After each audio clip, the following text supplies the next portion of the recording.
Price Lord. நம்ம ஜெபித்து நம்ம ஆரம்பிக்கலாம். அன்பு மிரக்கமுள்ள எங்கள் நல்ல தகப்பனே, கிருபையானது நல்ல மாலை வேலை காமுக்கு நாங்கள் நன்றி சொல்கிறோம்ப்பா. இந்த நாளிலும் நாங்கள் உம்முடைய பிள்ளைகளாக இணைந்து உம்முடைய வார்த்தையை தியானிக்கும்படியாக கர்த்தர் தந்திருக்கிற நல்ல நேரத்திற்காக ஸ்தோத்திரம். கர்த்தருடைய ஆவியானவர் எங்களோடு கூட பேசுவீராக, இடைப்படுவீராக. சத்திய வார்த்தைகளை போதிக்கக்கூடியதான சத்திய ஆவியானவர் உம்முடைய மிகுந்த தயவினாலும் கிருபையினாலும் இரக்கத்தினாலும் நீர் எங்களுக்கு இந்த வார்த்தைகளை கற்றுத்தருவீராக. நாங்கள் ஆவியானவரை குறித்து அறிந்து கொண்டிருக்கிற இந்த பகுதியிலே நாங்கள் இன்னும் அதிகமாய் தெளிவுள்ளவர்களாய் பரிசுத்த ஆவியானுடைய துணையோடு இந்த வார்த்தைகளை நாங்கள் தியானிக்க புரிந்து கொள்ள, எங்கள் இருதயத்திலும் சிந்தைகளிலும் நாங்கள் கடினத்தன்மை இல்லாதவர்களாய், இணக்கமுள்ளவர்களாய், விட்டு கொடுக்கிறவர்களாய், கர்த்தருடைய வார்த்தைக்கு கீழ்ப்படியவும் உணர்வுள்ளவர்களாய் மாற்றப்படவும் இந்த நாளில் ஒப்பு கொடுத்து ஜெபிக்கிறோம். கர்த்தருடைய ஆவியானவர் எங்களோடு பேசும். அடியேனை மறைத்து நீர் வெளிப்படும். உடைய பிள்ளைகளுக்கு இந்த நேரம் ஆசீர்வாதமான நேரமாக இருக்கட்டும். நீரே உயர்ந்துரும். இயேசுவின் நாமத்தில் கேட்கிறோம் நல்ல பிதாவே, ஆமேன், ஆமேன். Good evening. எல்லாரும் ஆண்டவர் கிருபையில் எல்லோரும் நல்லா இருக்கிறீங்கன்னு சொல்லி நான் நம்புகிறேன். ஆக்சுவலி இன்றைக்கி ஈவினிங் ரொம்ப மழையாக இருந்தது, ரொம்ப இடி மின்னலாக இருந்தது. ஸோ பைபிள் ஸ்டடி இருக்குமா அப்படின்னு யோசிச்சுட்டு இருந்தோம். பட் சம்பவ் 6:45 மழை நின்றுச்சு. அதனால் தேவனுக்கு ஸ்தோத்திரம். தொடர்ந்து நம்ம தேவனுடைய வார்த்தைக்கு நேராக நம்ம போவோம். ஓகே, ஸோ பரிசுத்த ஆவியானவரை குறித்து நாம் பார்த்து கொண்டிருக்கிறோம். பரிசுத்த ஆவியானுடைய செயல்பாடுகள் என்ன அப்படின்றத நம்ம பார்த்தோம். அதில் ரொம்ப முக்கியமானது, அவர் இந்த உலகத்தை அவர் என்ன பண்ணுறாருனா ஆக்கினைக்குள்ளாக தீர்க்கிறார். விசுவாசிக்கிறவனை ஆக்கினைக்குள்ளாக தீர்க்கிறதில்லை, விசுவாசம் இல்லாதவனை ஆக்கினைக்குள்ளாக தீர்க்கிறார் அப்படின்றதும் பார்த்தோம். அடுத்ததாக அவர் இந்த உலகத்தை பாவத்தை குறித்து, நீதியை குறித்தும், நியாய தீர்ப்பை குறித்தும் கண்டித்து உணர்த்துகிறார் அப்படின்ற அந்த காரியங்கள்லாம் பார்த்தோம். ஸோ போன செஷனில் நம்ம அதை பார்த்தோம். சரி, இப்போது நம்ம பார்க்க போகிறது ஆண்டவராகிய இயேசு கிறிஸ்து. நான் உங்களுக்கு ஏற்கனவே ஹோம்ஒர்க்காக இந்த ரோமர் 1வது அதிகாரம் 18வது வசனத்துலேருந்து 32 வசனம் வரைக்கும் நான் ஹோம்ஒர்க் மாதிரி கொடுத்துருந்தேன். அதை தியானிக்கும்படி சொல்லியிருந்தேன். நீங்கள் அதை செஞ்சுருப்பீங்கன்னு சொல்லி நான் நம்புகிறேன். அதில் நிறைய காரியங்களை நம்மளால் அறிந்து கொள்ள முடியும், மறைவான காரியங்கள். அதுவும் இந்த இன்றைக்கி இருக்கிறதான இந்த இருள் நிறைந்திருக்கிற இந்த நாட்களில் பரிசுத்த ஆவியானவர் எப்படி கிரியை செய்கிறார் என்றும் அவருடைய நியாய தீர்ப்பு எப்படி இருக்க போகிறது அப்படின்றதும் நமக்கு ரொம்ப தெளிவாக வெளிப்படுத்துகிற ஒரு வசன பகுதி அது. இப்போது நம்ம தொடர்ந்து நம்ம வாசிக்கலாம். இப்போ ஆண்டவராகிய இயேசு கிறிஸ்துவினிடத்தில் அந்த விபச்சாரத்தில் பிடிப்பட்டு வந்ததான ஒரு பெண்ணை கூட்டிகிட்டு வரும்பொழுது அந்த மனிதர்கள் பிடித்து வந்ததான அந்த மத தலைவர்கள் அவங்க அவளை குற்றம் சாட்டுறாங்க. அப்போ அவர் சொல்கிறாரு, உங்களில் எவனிடத்தில் பாவம் இல்லையோ அவன் முதலாவது இந்த பெண் மேலே கல்லெறியட்டும் அப்படின்னு சொல்லி சொல்கிறார். ஸோ உடனே அவங்க கிளம்பி போயிடுறாங்க. அப்போ இவரும் சொல்கிறாரு, நானும் உன்னைய குற்றவாளியாக தீர்ப்பது இல்லை, போய் இனிமேல் பாவம் செய்யாதே அப்படின்னு சொல்லி சொல்கிறார். ஸோ அந்த ஒரு பேசேஜில் அந்த குற்றவாளியாக தீர்க்கப்படுதல் அப்படின்ற ஒரு காரியத்தை பற்றி நம்ம ஏற்கனவே நம்ம பார்த்தோம். இப்போ தொடர்ந்து நம்ம மேற்கொண்டு அதுக்கு அடுத்த பகுதிகளை நம்ம பார்க்க போகிறோம். வாசிக்கலாம் ஒரு வசனம், யோவான் 8வது அதிகாரம் 7வது வசனம். யோவான் 8:7 இதுதான் நான் வாசித்தோம். அவர்கள் ஓயாமல் அவர் கேட்டுக்கொண்டிருக்கையில் அவர் நிமிர்ந்து பார்த்து, உங்களில் பாவம் இல்லாதவன் இவள் மேல் முதலாவது கல்லெறிய கடவன் என்று சொல்லி அவர் மறுபடியும் குனிந்து தரையிலே எழுதினார். அவர்கள் அதை கேட்டு தங்கள் மனசாட்சியில் கடிந்து கொள்ளப்பட்டு பெரியோர் முதல் சிறியோர் வரைக்கும் ஒவ்வொருவராய் போய்விட்டார்கள். இயேசு தனித்திருந்தார், அந்த ஸ்திரீ நடுவே நின்றாள். அவர்கள் அதை கேட்டு தங்கள் மனசாட்சியில் கடிந்து கொள்ளப்பட்டு. இப்போ கடிந்து கொள்ளப்படுதல் அப்படின்றது எப்படி நடந்திருக்கும்? இப்போ வெறுமனே ஏசப்பா அந்த இடத்துல பேசின வார்த்தையினால் மாத்திரம் அது நடக்கலை. அங்கே ஆவியானவர் அந்த இடத்துல ஒரு செயலை நிறைவேற்றியிருப்பாருன்னு சொல்லி நான் நம்புகிறேன். ஏன்னா நம்ம ஆவியானவரை பற்றி நம்ம வாசிக்கும் போது வாசித்தோம், அவர் இந்த உலகத்தை நீதியை குறித்தும் நியாய தீர்ப்பை குறித்தும் கண்டித்து உணர்த்துறாருன்னு சொன்னேன் இல்லைங்களா? ஸோ இப்போது அவங்களுடைய இருதயத்தில் அவங்க அநீதி உள்ளவங்க, அவங்க பாவம் நிறைஞ்சவங்கன்றத அவங்களுடைய இருதயத்தில் ஏசப்பா சொன்ன வார்த்தை மாத்திரம் இல்லை, ஆவியானவரும் அவங்களுடைய இருதயத்திலிருந்து அந்த உணர்த்துதலை ஏற்படுத்தியிருப்பார். ஸோ அவர்கள் அவங்க உள்ளத்துக்குள்ளே இருந்து இல்லை, வெளியிலிருந்து அந்த அந்த ஒரு தாக்கம் ஆவியானவர் மூலமாக அந்த ஒரு இம்பேக்ட் அந்த மக்களுக்கு உண்டாயிருக்குன்னு சொல்லி நான் நம்புகிறேன். அதுதான் நம்ம வாசிக்கிறோம், மனசாட்சியில் கடிந்து கொள்ளப்பட்டு. ஸோ அப்போ அங்கே ரெண்டுமே நடக்குது. ஒன்று ஏசப்பா சொன்ன வார்த்தையினாலையும் அவங்க கடிந்து கொள்ளப்படுறாங்க, இன்னொன்று ஆவியானுடைய செயலும் அது. ஏன்னா அவர் நியாயமான காரியங்களை, அவர் பாவத்தை குறித்தும் நீதியை குறித்தும் நியாய தீர்ப்பை குறித்தும் கண்டித்து உணர்த்துகிறவராக இருக்கிறனால அந்த ஒரு செயல் ஒன்று நடந்திருக்கிறத நம்மளால் பார்க்க முடிகிறது. இயேசு தனித்திருந்தார், அதுக்கப்புறம் போ இனிமேல் பாவம் செய்யாத அப்படின்னு சொல்லி அந்த பெண்ணை அவர் திரும்ப அனுப்பி விடுறத நம்ம பார்க்குறோம். சரிங்களா? ஸோ அப்போது இந்த சூழ்நிலையில் நம்ம பார்க்கும்போது பரிசுத்த ஆவியானவருடைய முக்கியமான ஒரு செயல் என்ன அப்படின்னு பார்த்தீங்கன்னா, நான் போட்டிருக்கேன் பாருங்கள், மனிதர்களை அவர்களுடைய உறவில், அதாவது மனிதனுக்கும் தேவனுக்கும் இருக்கிற உறவில் தேவனுடைய நீதி என்னவென்பதை புரிந்து கொள்ளக்கூடியதான ஒரு தெளிவை பரிசுத்த ஆவியானவர் தான் ஏற்படுத்துகிறார். சரிங்களா? இப்போ ஆக்சுவலி வர ஞாயிற்றுக்கிழமை பெந்தேகோஸ்தே ஞாயிறு நம்மளுடைய சபையில் விசேஷமாக அந்த 50வது நாள் தான் நமக்கு அந்த 50 days ப்ரேயரும் நமக்கு முடிவடைகிறது. அந்த நாளில் விசேஷமாக ஆவியானவரை பற்றி ஒரு சில காரியங்கள்லாம் நம்ம பார்க்க போகிறோம். ஸோ நம்ம பைபிள் ஸ்டடிலையும் கரெக்டாக அதே தான் நமக்கு வந்துட்டுருக்கு. இப்போ இதில் கவனித்து பார்த்திங்கன்னா, நமக்கும் தேவனுக்கும் இருக்கிறதான அந்த உறவில் அதில் அந்த நீதியை வெளிப்படுத்துகிறவர் பரிசுத்த ஆவி. இப்போ யோசிச்சு பாருங்கள், பரிசுத்த ஆவியானவர் இல்லை அப்படின்னு சொன்னால், நம்ம இப்போ வெறும் ஜீசஸ் மட்டும்தான் இருக்கிறார், இல்லை ஜீசஸ் வந்துட்டு போயிட்டாரு, நமக்காக பரிந்து பேசுகிறார், எல்லாம் ஓகே தான். ஆனால் இப்போ ப்ரெசண்ட் நிகழ்காலத்தில் பரிசுத்த ஆவியானவர் நம்மோடு இல்லாமல் இருந்திருந்தா எப்படி இருந்திருக்கும்னு கொஞ்சம் யோசிச்சு பாருங்க, இல்லையா? நம்ம வெறுமனே ஒரு மத சடங்கு செய்கிற ஒரு மனிதர்களாக இருந்திருப்போம். அடுத்ததா நம்ம அதாவது எந்த ஒரு என்ன சொல்ல ஒரு வெளிப்பாடும், எந்த ஒரு கிரியையும் இல்லாமல், ஒரு செயல்பாடும் இல்லாமல், தேவனுடைய பிள்ளையா எந்த ஒரு செயல்பாடுமே இல்லாமல் வெறும் ஒரு சட்டத்திட்டங்களுக்கு உட்பட்ட மனிதர்களாகவே இருந்திருப்போம். ஆனால் ஆவியானவர் இப்போ நம்ம கூட இருக்கிறனால தான் மகத்துவமான கிரியைகளை பார்க்குறோம், கர்த்தருடைய மகிமை உண்டாகிறது, தேவனுடைய ஆவியானவர் கிரியை செய்யும் போது அற்புதங்கள் நடக்கிறது, சமாதானம் உண்டாகிறது, இல்லைங்களா? எவ்வளோ காரியங்கள் பாருங்கள். நம்ம ஆவியிலே தேவனை ஆராதிக்கிறோம், ஆவியிலே ஜெபிக்கிறோம். அப்போ ஆவியானவர் இல்லைன்னா தேவனுடைய நீதியை ஒரு நாளும் மனுஷன் என்ன பண்ண முடியாதுன்னா அறிந்து கொள்ள முடியாது. ஸோ ஆவியானுடைய பிரதானமான வேலை அதுதான். தேவன்னாலே அவருடைய தன்மையில் ஒரு முக்கியமான தன்மை என்னதுங்க, அவர் நீதி உள்ளவர் அப்படின்னு சொன்னோம், இல்லைங்களா? ஏற்கனவே நம்ம பைபிள் ஸ்டடியோட ஸ்டார்டிங்கில் நம்ம அதை பற்றி பேசியிருக்கோம். அப்போ அந்த நீதியை அநீதியான மனுஷனாகிய எனக்கு அந்த நீதியை பற்றி தெளிவுபடுத்துகிறவர் யாருங்க? வெறுமனே நான் வசனத்தை படித்தா நீதியை கற்றுக்கொள்ள முடியுமா? இல்லை. ஒரு நீதிமொழிகளை வாசித்த நீதியை நான் கற்றுக்கொள்ள முடியுமா?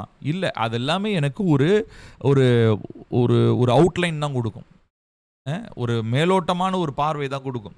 ஆனால் நீதியை குறித்ததான ஒரு தெளிவான ஒரு விளக்கத்தை என்னுடைய இருதயத்தில் மன நிர்ணயத்தோடு எனக்கு எக்ஸ்பிளைன் பண்ணுறவர் யார் தெரியுங்களா? பரிசுத்த ஆவியானவர். ஸோ பரிசுத்த ஆவியானவர் இல்லாமல் ஒரு மனுஷன் தேவனுடைய நீதியை கற்றுக்கொள்ள முடியாது. புரியுதுங்களா? ஸோ இதை தான் நம்ம இங்கே பார்க்குறோம். இப்போது பாருங்களேன், இந்த யோவானில் 16வது அதிகாரம் 11வது வசனத்தில் நம்ம வாசிக்கலாம். யோவான் 16:11.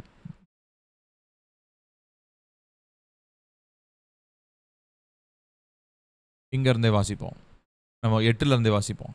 அவர் பாவத்தை குறித்தும் நீதியை குறித்தும் நியாய தீர்ப்பை குறித்தும் உலகத்தை கண்டித்து உணர்த்துவார்.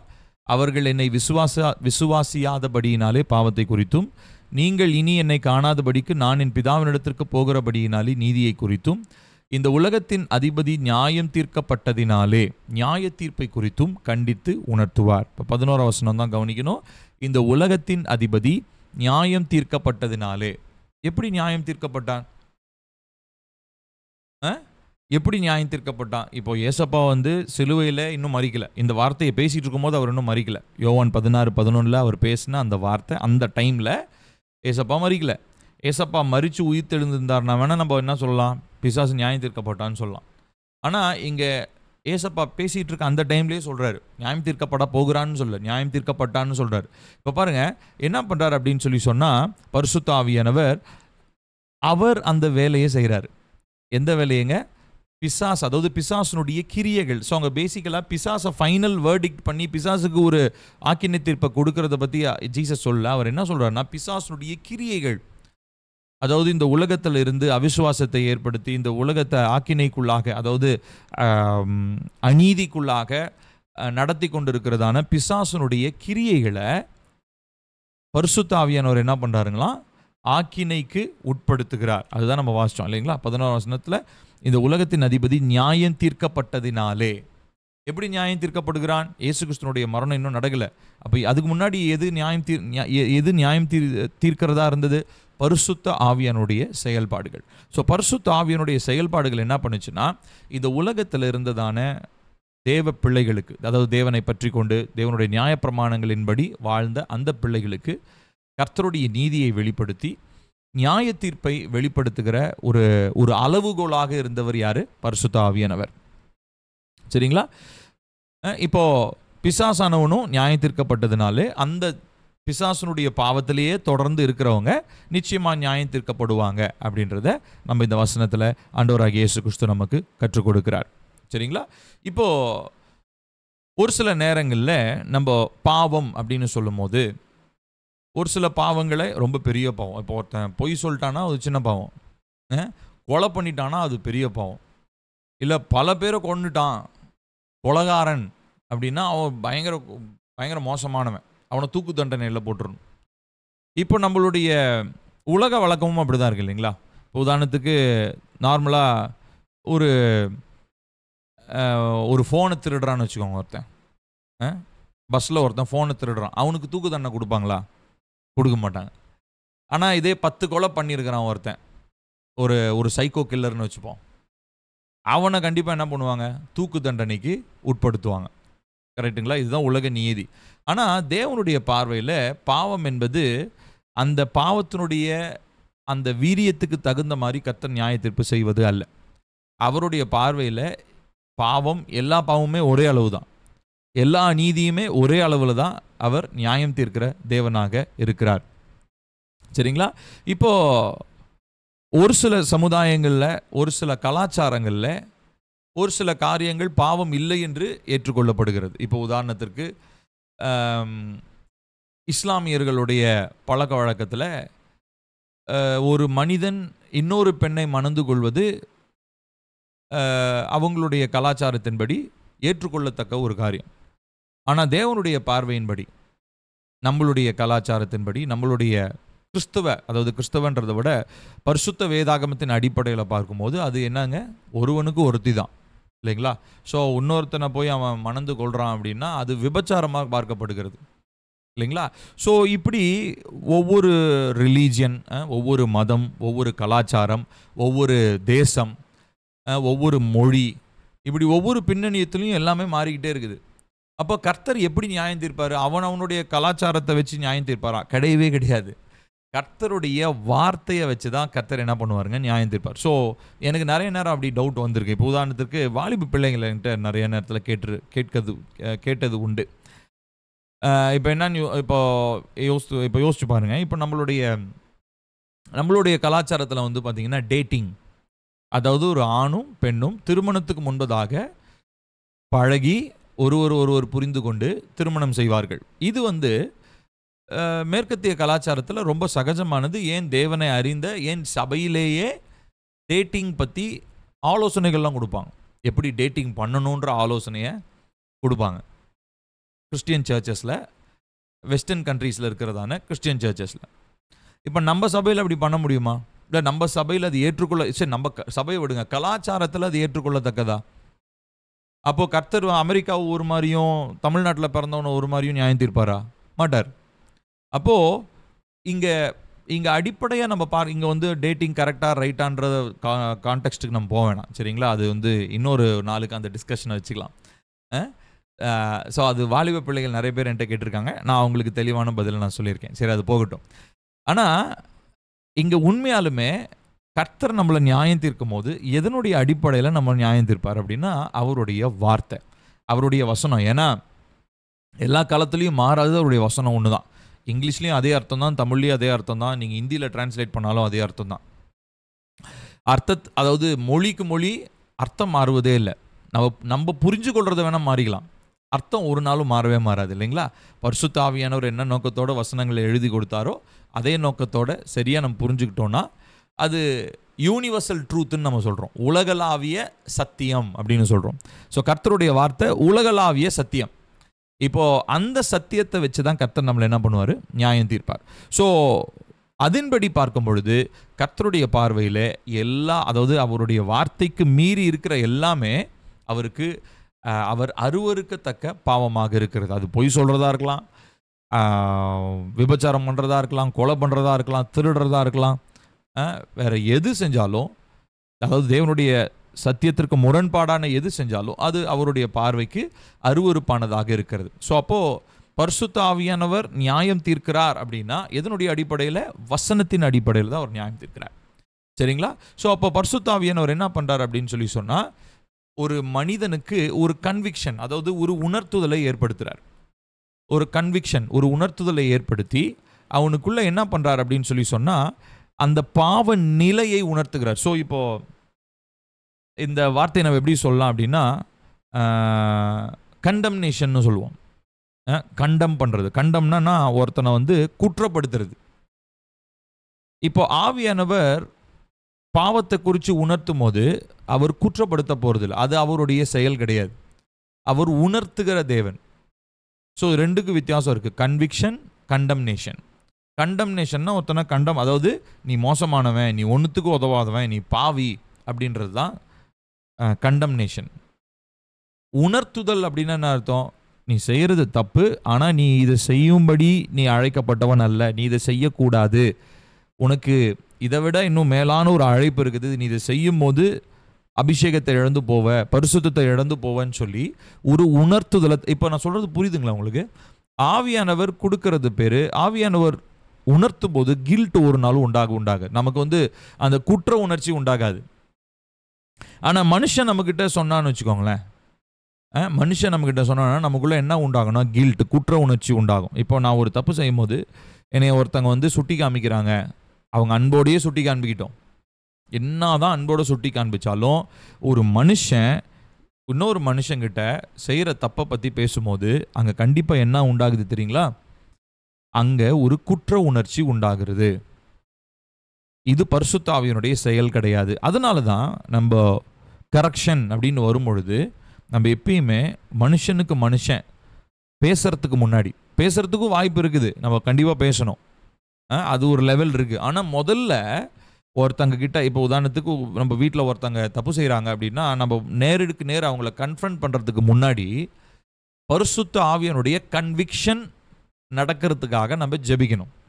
இதுதான் இந்த பிரச்சனை தான் இன்னைக்கு குடும்பத்தில் பெரும் பிரச்சனையாக பெரிய பிரச்சனை. கணவன் மனைவி உறவு, பெற்றோர் பிள்ளைகள் உறவு, சகோதர சகோதரிகள் உறவு, ஏன் சபையில் ஊழியக்காரர்கள் விசுவாசிகளுடைய உறவு, இதில் கூட நிறைய நேரங்களில் நம்ம அவசரப்பட்டு ஒரு விஷயம், அவங்க செய்கிறது தப்பு தான், பிளண்ட்டாக தெரியும், அவங்க செய்கிறது கண்ணு முன்னாடி வெளிப்படையாகவே தெரியும் தப்பு அப்படின்னு, ஆனாலும் நம்ம சொல்லக்கூடாது. நம்ம சொல்லும் போது என்ன நடக்குது? நான் ஸ்ட்ரைட் ஃபார்வர்டுங்க, நான் அப்படி தான் சொல்லுவேன் அப்படின்னா நீங்கள் சொல்லுங்கள். ஸோ நீங்கள் என்ன பண்ணுறீங்க? அவங்கள குற்றப்படுத்துறீங்க. நீங்கள் நல்ல இன்டென்ஷனில் தான் சொல்லுவீங்க, அவங்க மனம் திரும்பணும்னு தான் சொல்லுவீங்க. இப்போ நல்லா புரிஞ்சுக்கணும், ஏன்னா இது தேவ ஆவியனுடைய செயல் இல்லை, இது மனுஷனுடைய ஆவி. இப்போ என்னுடைய மனைவி தப்பு பண்ணுறா அப்படின்னா நல்லா கவனிக்கணும். என்னுடைய மனைவி வந்து தப்பு பண்ணுறா அப்படின்னா என்னுடைய மனைவிக்கு போய் நேரடியாக ஏமா நீ இது பண்ணுறது தப்பு அப்படின்னு நான் சொல்கிறது வேற. அதே நான் தேவ சமூகத்தில் போய் இசப்பா என் மனைவி விதமாக உங்கள் வார்த்தைக்கு விரோதமாக ஏதோ காரியத்தை பண்ணுறா, அதனால் அவளுக்கு நீங்கள் உணர்த்துங்கன்னு நான் சொல்கிறது தான் சரியான விதம். இப்போ இதை தான் உணர்த்துதல் அப்படின்னு சொல்கிறோம், சரிங்களா? ஸோ ஆவியானவர் இந்த வேலையை தான் செய்கிறார். இதை நம்ம குடும்ப உறவில் ரொம்ப ரொம்ப ஞானமாக இதை நம்ம ஹேண்டில் பண்ணணும். அதுவும் மெயினாக கணவன் மனைவி உறவில், பெற்றோர் பிள்ளைகள், சகோதர சகோதரிகள், இந்த மாதிரி உறவுகளில் ரொம்ப ரொம்ப நம்ம ஜாக்கிரதையாக இருக்கணும். ஒருத்தங்க கிட்ட போய் அவங்க செய்கிறதான பாவத்தை நேருக்கு நேர் கன்ஃபரண்ட் பண்ணுறதை விட ஆவியானவருடைய கன்விக்ஷனுக்காக, கன்விக்ஷன்னா உணர்த்துதலுக்காக நாம் ஜெபிக்க வேண்டியது ரொம்ப ரொம்ப அவசியம். ஆவியானவர் உணர்த்தாமல் நம்ம டைரெக்டாக போய் கன்ஃபரண்ட் பண்ணுறோம், அவங்கள நேருக்கு நேர் அவங்க செய்கிற தப்பை நம்ம அடித்து பேசுகிறோம் அப்படின்னா அங்கே நீங்கள் எதிர்பார்க்குற மாதிரி எந்த ஒரு மாற்றமும் நடக்கவே நடக்காது. சரி, நான் உங்களுக்கு ஒரு சேலஞ்ச் சொல்கிறேன். என்னைக்காவது நீங்கள் நேருக்கு நேர் ஒருத்தங்கிட்ட போய் அவங்க செய்கிற தப்பை நீங்கள் சொல்லி அவங்க உடனடியாக மனம் திரும்பி அழுது ஒப்புரவாகி ஏசப்பா எனக்கு உணர்த்திட்டீங்க நன்றி அப்படின்னு யாராவது சொல்லியிருக்காங்களா? சொல்லியிருக்க வாய்ப்பே இல்லை. ஹியூமன், அதாவது நம்ம ஹியூமன் ஸ்பிரிட்ல இருந்து ஒருத்தங்களை நம்ம கரெக்ட் பண்ணும்போது அங்கே கில்ட் உண்டாகுங்க. நல்லா கவனிக்கணும். நம்ம மனுஷனுடைய ஆவியிலிருந்து ஒருத்தங்களை அவங்க செய்கிற தப்பிதங்களை நம்ம கன்ஃபரண்ட் பண்ணும்போது நம்ம சொல்லும் போது அங்கே குற்ற உணர்ச்சி உண்டாகும். ஆனால் நம்ம பேசவே கூடாது. ஆவியானவரை உணர்த்துறதுக்கு நம்ம விட்டு கொடுக்கணும். அதுக்காக ஜெபிக்கணும், அதிகமாக ஜெபிக்கணும். அந்த வேலையை ஆவியானவர் செஞ்சுட்டாருன்னு வச்சுக்கோங்களேன், அவங்க நீட்டாக அழகாக அவங்களுடைய ரெஸ்டோரேஷன் ப்ராசஸ், அதாவது அவங்க தப்பு பண்ணி தூரமாக ஆண்டவர்கிட்ட போயிருந்தாலும் அவங்க திரும்ப மனம் திரும்பி சீர் பொருந்தி இருதயத்தை தேவனுக்கு நேராக திருப்பி பரிசுத்த இருதயத்தோடு அவங்க ஆண்டவர் பக்கம் வர முடியும். ஸோ ஒருத்தங்கிட்ட நான் ஸ்ட்ரைட் ஃபார்வர்டாக இருப்பேன், அவங்கள நான் இப்படி பேசுவேன் அப்படி பேசுவேன் அப்படின்றது நம்ம நினச்சிக்கிறோம். அதெல்லாம் நம்மளுடைய ஏதோ குட் வர்ச்சியூஸ் நினைக்கிறோம், நல்ல பண்புகள்னு நம்ம நினைக்கிறோம். கிடையாது. ஸ்ட்ரைட் ஃபார்வர்டாக மூஞ்சிக்கு நேராக அப்படி அடித்து பேசுறது உண்மையாலுமே நம்மளுடைய பைபிளில் அக்செப்டபுளான ஒரு பிஹேவியர் கிடையாது. எப்பயுமே ஒருத்தங்களுக்கு ஒரு காரியத்தை உணர்த்துகிற வேலையை பரிசுத்த ஆவியானவர் தான் செய்யணும். நீங்கள் அப்போஸ்தலனாகிய பவுல் கூட பார்த்தீங்கன்னா பல இடங்களில், இப்போ ஒரு சில இடங்கள்லாம் பார்த்தீங்கன்னா அவர் ஒரு நிருபத்தில் அவர் சொல்லுவார், பிலிப்பியர்னு நினைக்கிறேன், இமேனையும் அலெக்சாந்தரும் எனக்கு ரொம்ப வெகு தீமை செய்தார்கள். ஸோ நான் என்ன பண்ணேன் அப்படின்னா அவங்கள தேவனுடைய கரத்தில் நான் ஒப்பு கொடுத்துட்டேன்றார்.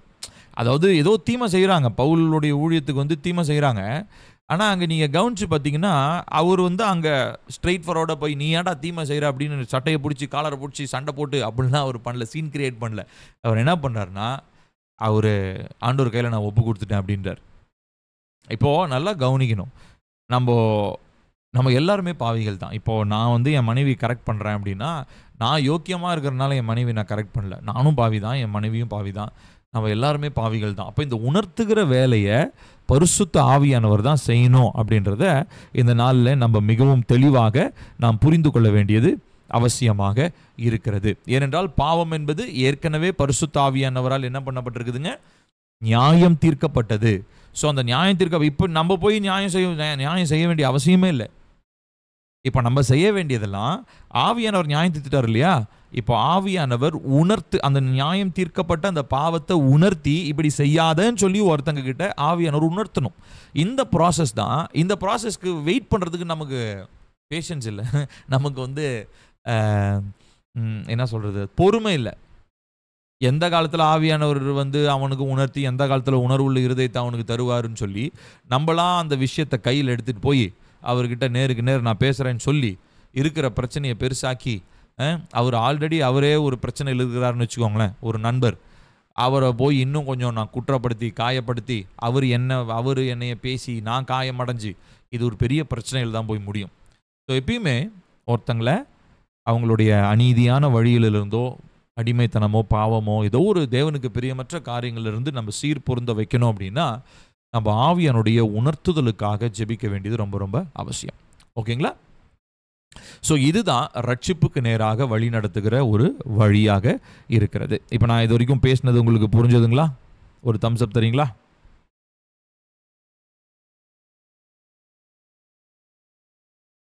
தேங்க்யூ. ஓகே, சரி. இப்போ நம்ம இதுக்கு முன்னாடி பார்த்தோம். தேங்க்யூ. ஸோ பரிசுத்த ஆவியானவர் நம்மளை ரீப்ரூஃப், அதாவது நமக்கு வேண்டிய காரியங்களை நம்மளுடைய பாவங்கள் இந்த காரியங்கள் எல்லாத்தையும் கண்டித்து உணர்த்தி நம்மளை சிட்சிக்கிறார். நம்மளுக்கு தேவையான காரியங்களை போதித்து சரியான வழியில் நடத்துகிறார். அதை பார்த்தோம். அடுத்ததாக நம்ம அவரை குறித்து பார்க்கிறது ரெஸ்ட்ரெயின்னா என்ன அர்த்தம் அப்படின்னா, ஒரு வசனத்தை வாசிக்கலாம் பாருங்க. 2 தெசலோனிக்கேயர் 2வது அதிகாரம் 6வது வசனம். 2 தெசலோனிக்கேயர் 2வது அதிகாரம் 6வது வசனம். அவன் தன் காலத்திலே வெளிப்படும்படிக்கு இப்பொழுது அவனை தடை செய்கிறது இன்னதென்றும் அறிந்திருக்கிறீர்களே. இங்க நம்ம வாசிக்கிறோம் இந்த வார்த்தை, இதுதான் ரெஸ்ட்ரெயின், தடை செய்தல். ஆவியானவர் என்ன தடை செய்கிறாரு? ஆவியானவர் எப்படி தடை செய்ய முடியும்?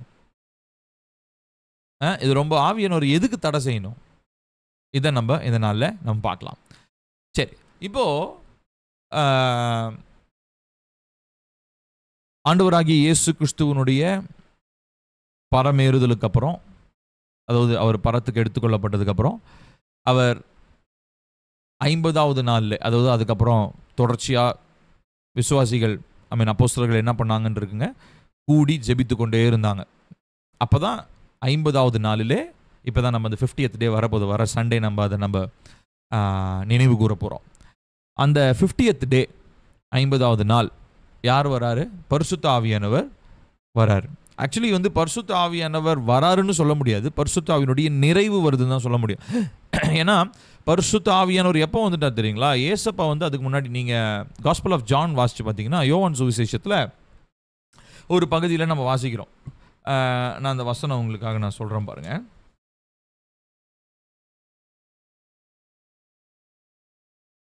இருபதாவது அதிகாரம், யோவான் 20வது அதிகாரம்,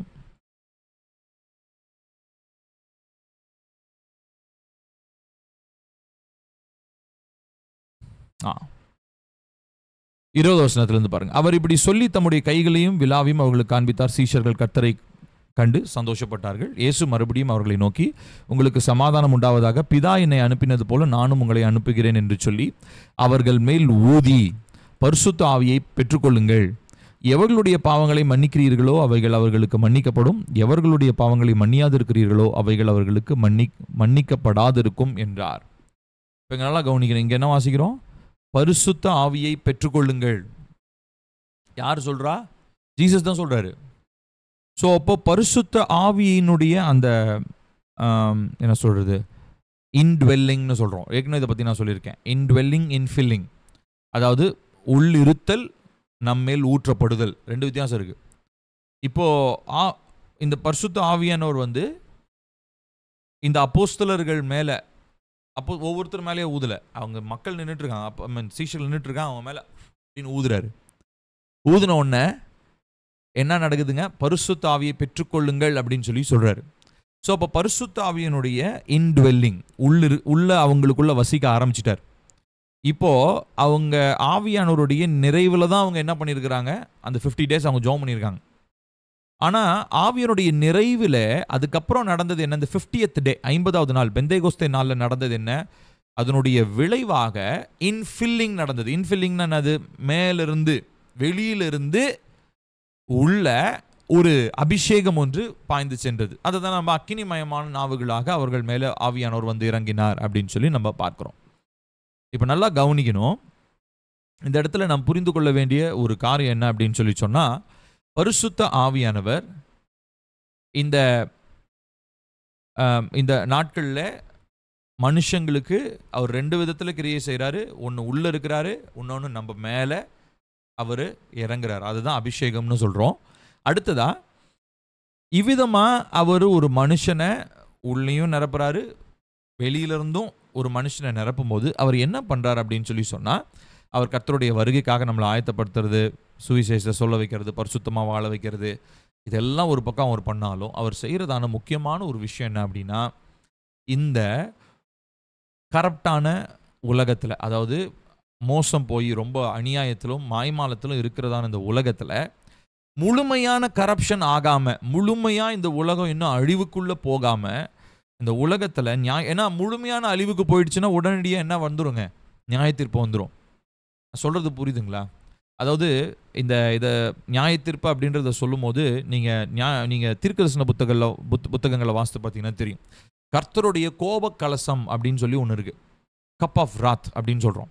அப்படின்னா என்ன அர்த்தம்னா, இப்போது இந்தியான்னு எடுத்துப்போமே, இப்போது இந்தியாவை குறித்து கர்த்தர் ஒரு திட்டத்தை வச்சிருக்கிறார், கரெக்டாக?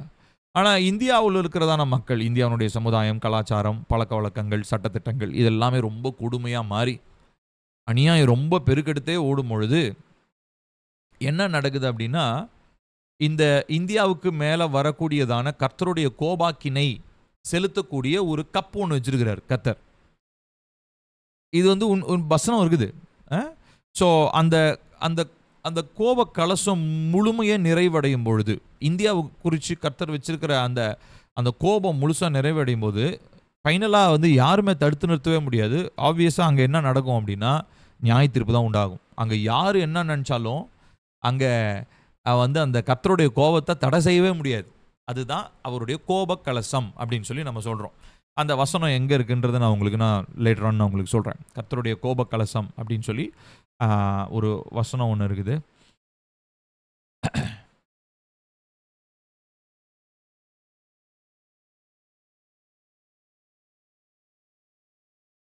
ஒரே நிமிஷம் நான் உங்களுக்கு சொல்லிடுறேன்.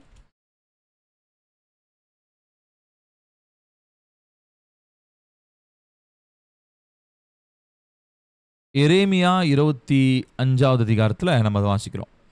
பாருங்க, எரேமியா 25வது அதிகாரம்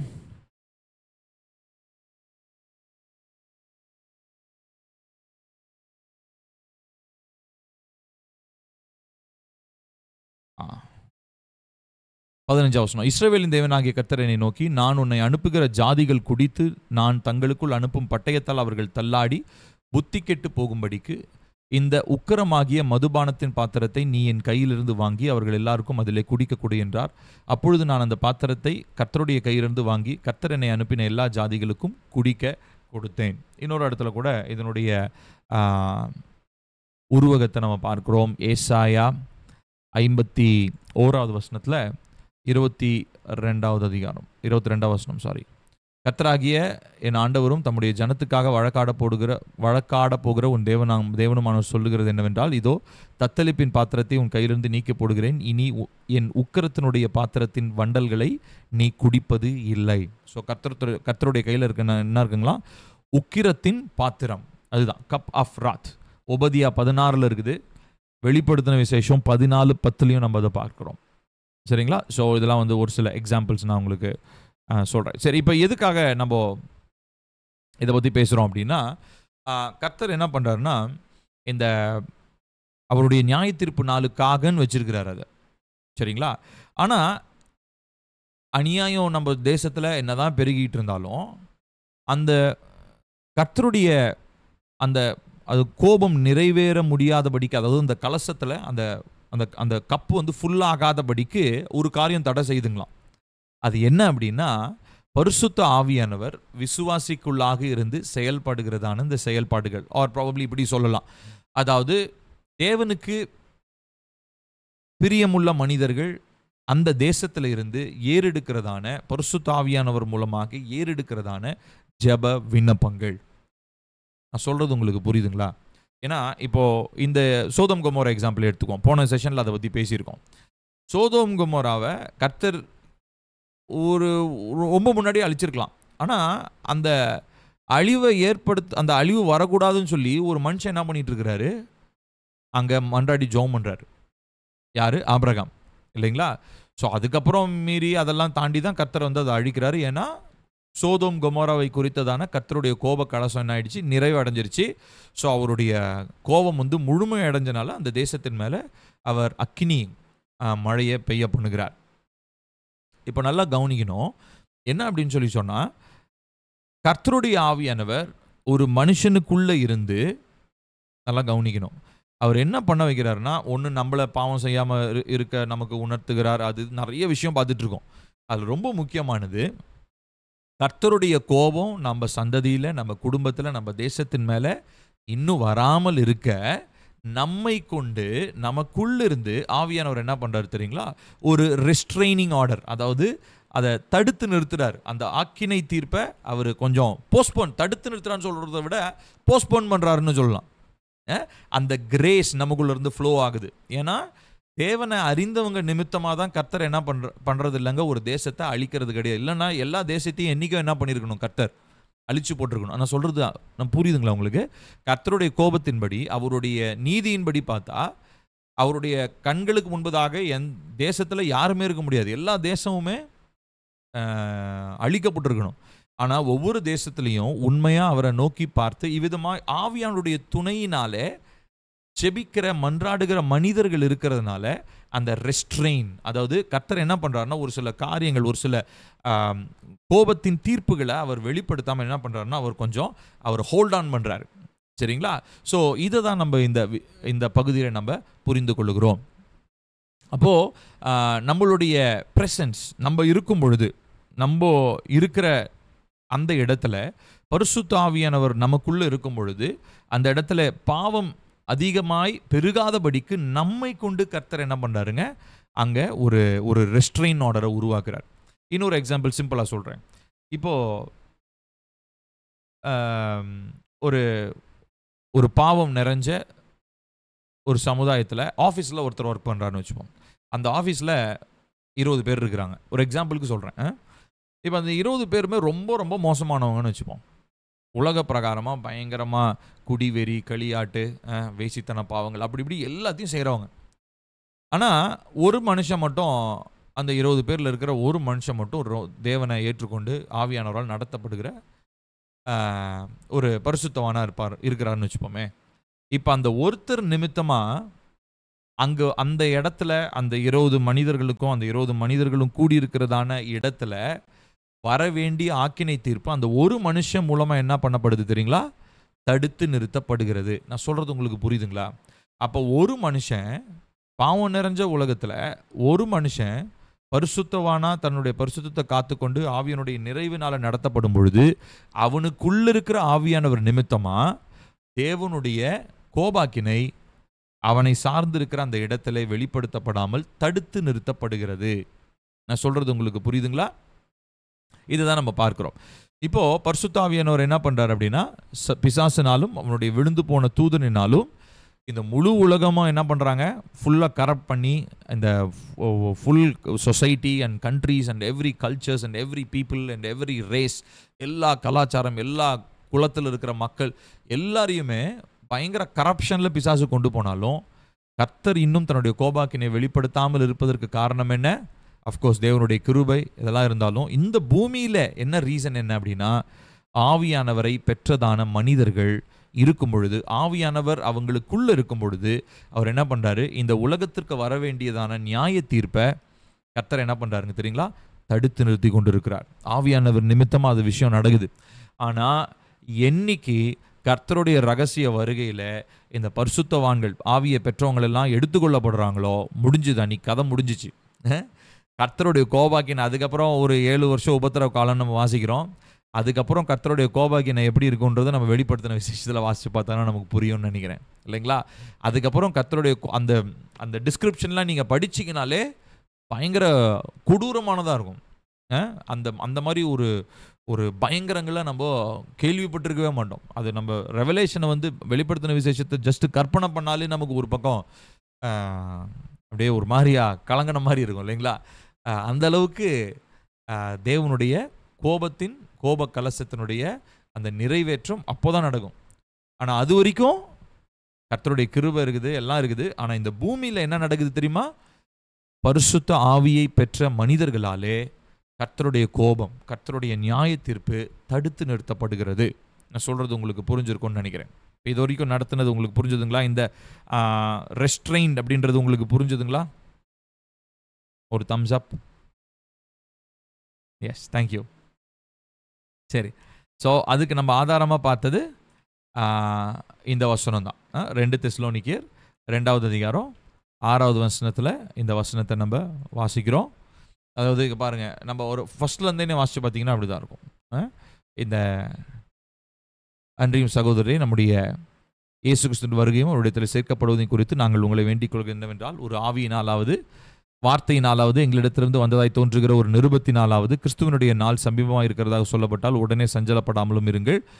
எவ்விதத்தினாலும் ஒருவனும் உங்களை மோசம் போகாதபடிக்கு எச்சரிக்கையார்கள். ஏனெனில் விசுவாச துரோகம் முந்தி நேரிட்டு கேட்டின் மகனாகிய பாவ மனுஷன்.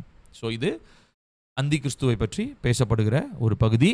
அந்த நாள் வராது, அவன் எதிர்த்து நிற்கிறவன், அவனை பற்றிலாம் பேசிட்டு 5வது வசனம் பாருங்க. நான் உங்களிடத்தில் இருந்தபோது இவைகளை சொன்னது உங்களுக்கு ஞாபகம் இல்லையா? அவன் தன் காலத்தில் வெளிப்படும்படிக்கு இப்பொழுது அவனை தடை செய்கிறது இன்னதென்று அறிந்திருக்கிறீர்களே. ஸோ அவன் நினச்சா அவனுடைய இந்த ஃபுல் வேர்ல்டையும் ஃபுல் கரப்ஷனுக்குள்ளே கொண்டு போயிருக்கலாம். ஃபுல் கரப்ஷனுக்குள்ளே போயிட்டா கண்டிப்பாக கர்த்தருடைய கோப கலசம் நிறைவாக இருக்கும், அவர் கோபாக்கினை வெளிப்படுத்தியிருப்பார்.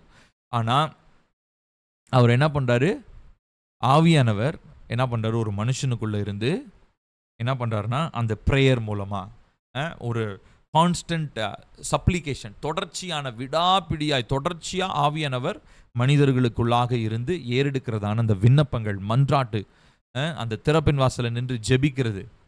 ஸோ இப்படிப்பட்ட ஜெபங்களினாலே கோபம் என்ன பண்ணப்படுதுங்க, தள்ளி வைக்கப்படுகிறது. ஆனால் தேவனுடைய வருகையில் இந்த ஆவியை பெற்ற மனிதன் எடுத்துக்கொள்ளப்படும் பொழுது அதுக்கப்புறம் தள்ளி வைக்கிற வேலையெல்லாம் கிடையாது, இம்மீடியட்டாக அங்கே ஆக்ஷன் நடக்க ஆரம்பிச்சிடும். சரிங்களா? இது உங்களுக்கு புரிஞ்சிருக்கும் என்று சொல்லி நான் நம்புகிறேன். சரியா? அடுத்ததா ரட்சிப்பிலே பரிசுத்த ஆவியினுடைய செயல்பாடு என்ன, இதை பற்றி நாம் பார்க்க போகிறோம். சரி, இப்போ நிறைய காரியங்கள் நடக்கிறது. இதில் 4 முக்கியமான காரியங்களை நான் சொல்ல விரும்புகிறேன். சிவப்பில் நான் அந்த ஃபாண்ட்டை போட்டிருக்கேன், அது தமிழ்லையும் நான் சொல்கிறேன், நீங்கள் அதை எழுதிக்கோங்க, தமிழில் வேணுன்றவங்க எழுதிக்கோங்க. ஸோ ஒரு மனிதன் ரட்சிக்கப்படும் பொழுது 4 முக்கியமான காரியங்கள் நடக்கிறது. முதலாவது, அவன் மறுபிறப்பை அடைகிறான். he is born again, மறுபடியும் பிறக்கிற ஒரு அனுபவம். நிக்கோதேமன் இடத்துல ஏசப்பா சொன்ன அந்த ஒரு விஷயத்தை நம்ம ஞாபகம் கொள்ளணும். அடுத்தது, ரெண்டாவதா, பரிசுத்த ஆவியானவர் அவனுக்குள் வந்து விடுகிறார். அதை தான் சொன்னேன், இன்ட்வெல்லிங் அப்படின்னு சொல்லி சொன்னேன்.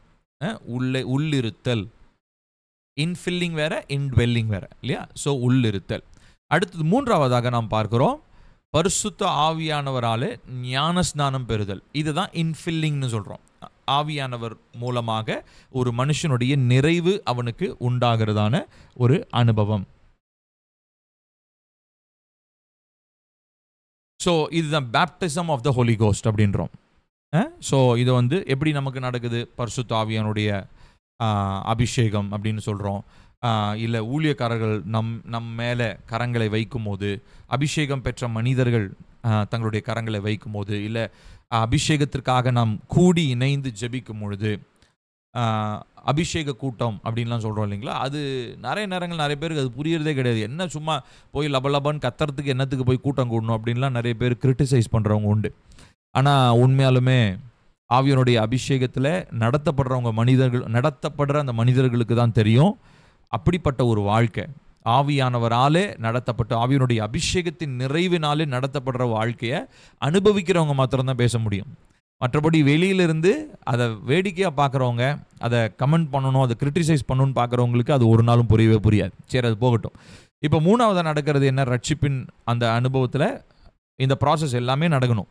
இது அடைஞ்சிருந்தால் தான் உண்மையாலுமே வந்து பார்த்திங்கன்னா ரட்சிப்பின் முழுமைன்னு நம்ம சொல்ல முடியும். மற்றபடி ரட்சிப்பு வந்து அறகுற ரட்சிப்பாக கூட நிறைய பேருக்கு இருக்கலாம். ஏன்னா ஒருத்தர் ஏசப்பாவை நம்பிட்டு ஏசப்பாவை விசுவாசிக்கிறேன்னு சொல்லுவார், ஆனால் ஆவியானவரால் நடத்தப்படலைன்னா அப்புறம் எப்படி ரட்சிப்பு முழுமை அடைய முடியும் இல்லைங்களா? நான் ஏசப்பாவை நம்புறேன்றனால இப்போ நிறைய பேர் அந்த வசனத்தை சொல்லுவாங்க, ஆண்டவராகிய இயேசு கிறிஸ்துவை விசுவாசி, அப்பொழுது நீயும் உன் வீட்டார் ரட்சிக்கப்படுவீர்கள். அது வந்து அந்த இடத்துல அந்த அந்த சிறையில் பேசப்பட்ட ஒரு வார்த்தை. அது வந்து ஒரு ஜஸ்ட் ஒரு அவுட்லைன் தான். அது வந்து ஒட்டுமொத்த சுவிசேஷத்தினுடைய ஒரு தாற்பயம் கிடையாது. சரிங்களா? ஸோ அப்போது ஆண்டவராகிய இயேசு கிறிஸ்துவை விசுவாசிக்கிறது, அஃப்கோர்ஸ் ஆவியானவர் உள்ள இருக்கும் போது தான் அந்த விசுவாசத்தை நம்ம அறிக்கை பண்ணுறோம். ஆனால் ஆவியானவரால் நடத்தப்படுறோமா? ரட்சிப்பு நிறைவேறணும்னா ஆவியானவரால் நடத்தப்பட வேண்டியது ரொம்ப ரொம்ப அவசியம். சரிங்களா? ஸோ அதை தான் நம்ம பார்க்குறோம். Baptism of the holy ghost, ஆவியானவராலே ஞானஸ்நானம் பெறுதல். ஜலத்தினாலும் ஆவியினாலும் ஒரு என்ன பண்ணணும், பிறகணும். ஜலத்தினால எப்போ சர்ச்சில் நமக்கு பேப்டிசம் கொடுத்தாங்க, ஃபுல் வாட்டர் பேப்டிசம் எடுத்துட்டோம். ஆனால் அடுத்தது ஆவியினால ஞானஸ்தானம் பண்ணப்படுறோமா, ஆவியினால நடத்தப்படுறோமா, அது ரொம்ப முக்கியம். அடுத்தது நான்காவதா, சீல்டு வித் த ஸ்பிரிட், ஆவியானவரால் முத்திரை போடப்பட்டிருக்கிறோம். Sealed with the spirit. நம்ம அதாவது அவர் நம்மளை என்ன பண்ணுறாருன்னா ஒரு பாக்ஸ்குள்ளே வச்சு இவன் எனக்குரியவன் அப்படின்னு சொல்லி ஆவியானவர் மூலமாக ஒரு சீல் நம்ம மேலே போட்டுட்டாராம் ரட்சிப்பின் நாளில். இது எவ்வளோ ஆச்சரியமான ஒரு காரியம் பாருங்கள். ஸோ அப்போது இந்த 4 காரியம். ஸோ முதலாவது என்ன சொல்கிறேன், மறுபிறப்பு.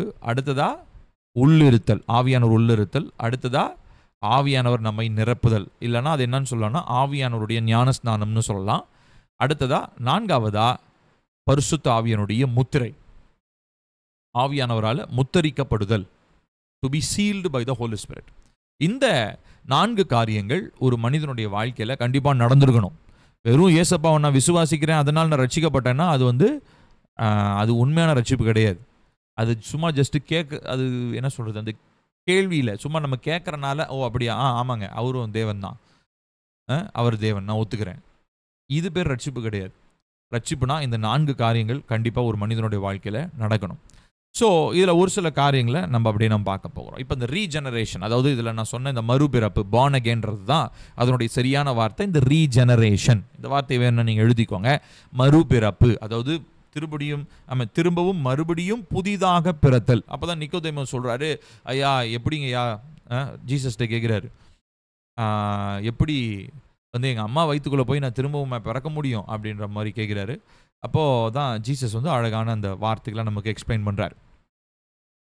ஸோ இந்த ரீஜெனரேஷன் அப்படின்ற வார்த்தையை நம்மளுடைய வேதாகமத்தில் பரிசுத்த ஆவியானவருக்கு மாத்திரம் தான் பயன்படுத்தப்பட்டிருக்கு. வேறு எங்கேயுமே இந்த ரீஜெனரேஷன் அப்படின்ற வார்த்தை நம்மளுடைய பைபிளில் வேறு எங்கேயுமே பயன்படுத்தப்படவே இல்லை. பரிசுத்த ஆவியினுடைய செயல்பாட்டுக்கு மாத்திரம்தான் இது பயன்படுத்தப்படுகிறது. இது எங்கே வாசிக்கிறோம்? தீத்து 3வது அதிகாரம் 5வது வசனம் வாசிக்கலாம். நாம் செய்த நீதியின் கிரியைகளின் நிமித்தம் அவர் நம்மை ரட்சியாமல் தமது இரக்கத்தின்படியே மறுஜென்மம் முழுக்கினாலும் பரிசுத்த ஆவியினுடைய புதிதாகுதலினாலும் நம்மை ரட்சித்தார். கவனிங்க, 2 விஷயம் நடக்குது. மறுஜென்ம முழுக்கு அப்படின்னா என்ன அர்த்தம்? பேப்டிசம். மறுஜென்மம்னா மறுபிறப்பு, நியூ பார்ன் அப்படின்றோம் இல்லைங்களா, புதிதாய் பிறத்தல், அதுதான். ஸோ நம்ம சான்ஸ்கிரிட்டை கொண்டு கொஞ்சம் தமிழில் சேர்த்துட்டாங்க. அதனால் மறுஜென்மம்ன்ற வார்த்தையெல்லாம் நம்ம சான்ஸ்கிரிட் வேர்டு, ஜென்மம்ன்றது சான்ஸ்கிரிட் வேர்டு. ஆக்சுவலி மறுபிறப்பின் முழுக்குன்னு வச்சுக்குவோம் நம்மளுடைய புரிதலுக்கு. மறுபிறப்பின் முழுக்கினாலும் பரிசுத்த ஆவியினுடைய புதிதாகுதலினாலும். ஸோ அப்போ பரிசுத்த ஆவியானவர், ஸோ ஒரு பக்கம் ஞானஸ்தானம் எடுக்கிறேன்னு சொல்லி பாஸ்டர் நம்மளை தண்ணியில் முக்கி எடுத்துட்டாரு. கேட்டதுக்கெல்லாம் நல்லா தலையாட்டிட்டு நிறைய நேரம் யோசிப்பேன். நிறைய விசுவாசிகளுடைய வாழ்க்கையில் ஒரு சில போராட்டங்கள் மத்தியில், பிரச்சனைகள் மத்தியில் அவங்க வெளிப்படுத்துகிற ஒரு சில சுபாவங்கள்லாம் பார்க்கும்போது, அப்போ இவங்க ஞானஸ்தானத்தப்போ இவங்க என்னன்னு தலையாட்டினாங்க?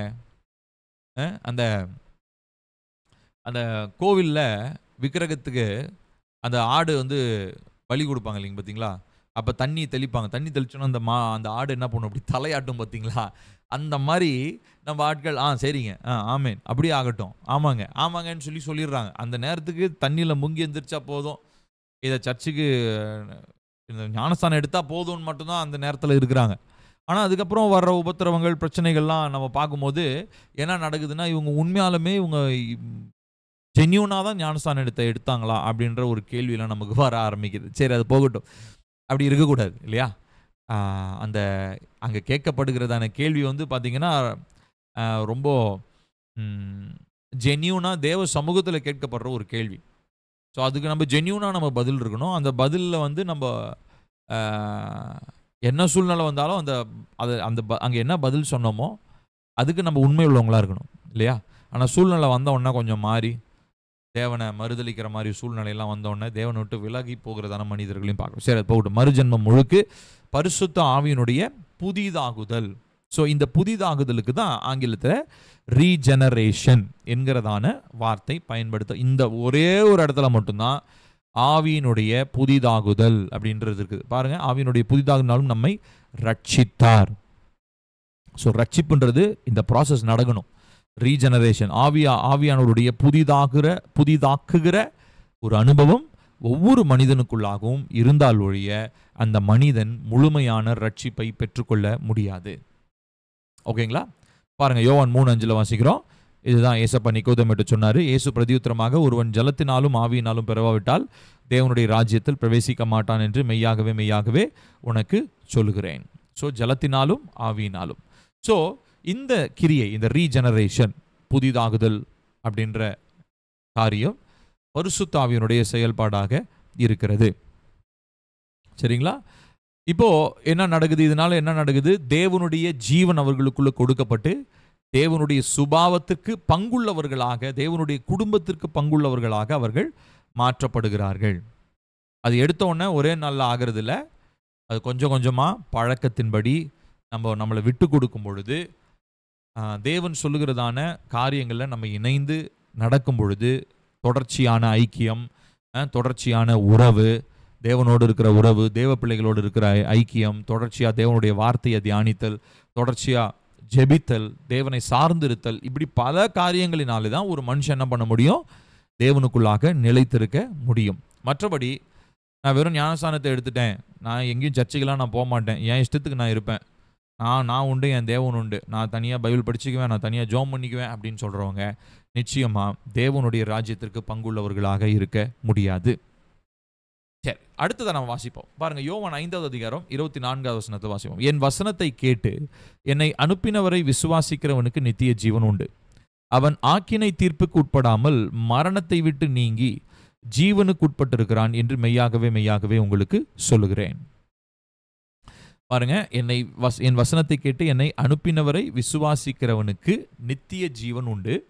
அவன் ஆக்கினை தீர்ப்புக்கு உட்படாமல், அதாவது டுவர்ட்ஸ் இட்டர்னல் ஃபயர், நித்திய அழிவுக்கு உட்படாமல் மரணத்தை விட்டு நீங்கி ஜீவனுக்கு உட்பட்டிருக்கிறான். இந்த ஜீவன்றது என்னது? வெறும் உலகத்தில் இருக்கிறதான அந்த வாழ்க்கையா? இல்லை, நித்திய வாழ்க்கை பற்றி பேசப்படுகிறது என்று மெய்யாகவே மெய்யாகவே உங்களுக்கு சொல்லுகிறேன். ஸோ ஜீசஸ் இந்த இட்டர்னல் லைஃப், நித்திய வாழ்க்கை எப்படி ப்ராமிஸ் பண்ணுறாரு? வெறும் அவரை ஏற்றுக்கொள்றதுனால மாத்திரம் இல்லை, ஏற்றுக்கொண்டு ஆவியானவருடைய அந்த நிறைவு ஒரு மனுஷனுக்குள்ள, அந்த புதிதாக ஒரு அனுபவம் ஒரு மனுஷனுக்குள்ள ஏற்படும் போது தான் நித்திய ஜீவனுடைய நிறைவு ஒரு மனுஷனுக்கு உண்டாகிறதாக இருக்கிறது. சரிங்களா? அடுத்து நம்ம பார்க்க போகிறோம் இன்ட்வெல்லிங். இப்போ நம்ம இது வரைக்கும் பார்த்தது ரீஜெனரேஷன். அடுத்த இன்ட்வெல்லிங் கொஞ்சம் பெரிய டாபிக், அதனால் அதை நம்ம அடுத்த செஷனில் நம்ம அடுத்த வாரத்தில் நம்ம பார்க்க போகிறோம். சரிங்களா? ஸோ இது வரைக்கும் நான் பார்த்தது உங்களுக்கு புரிஞ்சுதுங்களா? ஒரு தம்ஸ் அப் கொடுக்குறீங்களா? ஒரு hands up, thumbs up. Yes, thank you thank you thank you. So இன்னைக்கு கற்றுக்கொண்ட காரியம் ரொம்ப முக்கியமான ஒரு காரியம். ஸோ பரிசுத்த ஆவியானவர் எப்படி நமக்குள்ளாக இருந்து இந்த பூமியிலே அநீதி மேலோங்கி இருக்காம, கர்த்தருடைய நியாயத்தீர்ப்பு கோப கலசம் ஊற்றப்படாம தேவ பிள்ளைகள் நிமித்தமாக எப்படி தடை செய்யப்படுகிறது அப்படின்றது, ஆவியானவர் எப்படி தடை செய்கிறாரு அப்படின்றத நம்ம பார்த்தோம். அடுத்ததா நம்முடைய ரட்சிப்பில் எப்படி ஆவியானவர் கிரியை செய்கிற 4 காரியங்களை பார்த்தோம். அதில் முதலாவது பார்த்தது ரீஜெனரேஷன். சரிங்களா? இதுக்கு ஒரு வசனம் தீத்து 3:5 இதோட நம்ம பார்த்துருக்குறோம். அடுத்ததான் நம்ம பார்க்க போகிறது இன்ட்வெல்லிங். சரிங்களா? நமக்குள்ளிருந்து எப்படி அவர் கிரியை செய்கிறாரு அப்படின்றத நம்ம நெக்ஸ்ட் வீக் நம்ம பார்க்க போகிறோம். ஜெபிக்கலாமா? அன்பும் இறக்குமில்லை எங்கள் நல்ல தகப்பனே, கிருபையானது நல்ல இரவு வேலை காமுக்கு நன்றி சொல்கிறோம். ஆவியானவரே, நீங்கள் எங்களுக்குள்ளாக வந்து வாசம் பண்ணி எங்களுடைய சரீரத்தை உம்முடைய ஆலயமாய் மாற்றி, அது மாத்திரமல்ல எங்களுக்குள்ளாக இருந்து எங்களை புதிதாக்கி ஒரு உன்னத அனுபவத்தை தந்து எங்கள் மூலமாக இந்த உலகத்தில் ரட்சிப்பை ஏற்படுத்தவும் வெளிச்சத்தை வெளிப்படுத்தவும் எங்களை தெரிந்து கொண்டீரே, அதற்காக உமக்கு ஸ்தோத்திரம். எவ்விதத்திலும் நாங்கள் தகுதியற்றவர்கள், ஆனால் இயேசு கிறிஸ்துவின் ரத்தம் எங்களை தகுதியாக்கி இருக்கிறது. பரிசுத்த ஆவியினுடைய நிறைவு எங்களை பலப்படுத்தி இருக்கிறது. ஆகையினால இந்த ரட்சிப்பின் நிறைவு உண்டாகும்படி நாங்கள் ஆவியானவர்களை நிலைத்திருக்கவும், ஆவியானவராலே நடத்தப்படவும், ஆவியானவருக்கு விட்டு கொடுக்கவும், தேவனுக்காக சாட்சியாய் நிற்கவும் கர்த்தர் எங்களுக்கு உதவி செய்யும். எவ்விதத்திலும் இந்த அநீதி நிறைந்திருக்கிற உலகத்துல நாங்கள் இந்த அநீதியோடு ஒத்து போகிறவங்களா இல்லாம, பரிசுத்த ஆவியானவர் நிமித்தமா உண்டாகிற நீதி, அதற்கு சான்றாய் நாங்கள் இந்த உலகத்தில் வாழ கர்த்தர் எங்களுக்கு உதவி செய்வீராக. தொடர்ந்து இந்த வசனங்கள் மூலமா எங்களோடு தொடர்ந்து பேசும், இடைப்படும். உடைய நாம மாத்திரம் மகிமை அடையட்டும். நீங்க மாத்திரம் உயர்ந்திருங்க, எங்களை பரிசுத்தப்படுத்தும். இயேசுவின் நாமத்தில் கேட்கிறோம் எங்கள் ஜீவனுள்ள நல்ல பிதாவே. ஆமேன் ஆமேன் ஆமேன். ஓகே, ஸோ நெக்ஸ்ட் வீக் நம்ம மீட் பண்ணுவோம். மேபி ரொம்ப மழை இடி மின்னல் இருந்தால் மாத்திரம்தான் போஸ்ட்போன் பண்ணுவோமே ஒழிய மற்ற எந்த காரணத்துக்காகவும் போஸ்ட்போன் ஆகாது. ஆகையினாலே நெக்ஸ்ட் வீக் நம்ம டியூஸ்டே நம்ம மீட் பண்ணலாம். God bless you. Good night.